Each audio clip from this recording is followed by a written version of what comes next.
On today's video guys, magluluto po tayo ng ginataan guys, pang merienda. So ito guys, nilaga ko na guys yung malakit na bigas. So isabay na natin guys yung gabi na gulay guys na yan, pang sahog natin. Isabay na natin guys, ilalambot. At ilagay na rin natin guys yung saging na galing sa fresh from my garden or my farm. Yan. So ito naman guys, ilalagay na natin guys yung sagu. Yan. So ayan guys. Maghimay po tayo guys ng langka guys. Tapos. Ayan guys, maglagay po tayo ng langka guys sa ginataan natin guys. Ito, naghihimay tayo ng langka guys. Yan. Para masarap po guys ang yan, naghihimay po tayo guys ng langka guys para masarap po yung ginataan natin guys. Yan. So yan po, dahil medyo malang gabi, ihulog na natin po guys ang kamote. Yan. Siyempre, maglagay na natin yung langka.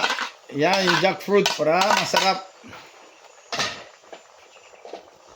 So maglagay na po tayo ng gata po para may lasa na po ang ikap natin dyan, may lasang gata na rin. So ito na po, lagyan natin guys yung bilo-bilo. Yan.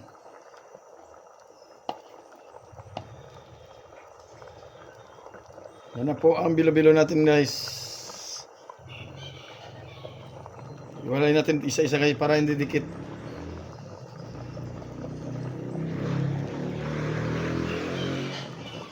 So yan guys, malambot na po mga gulay. Yung kamote, nilagyan na natin guys yung first coating na gata.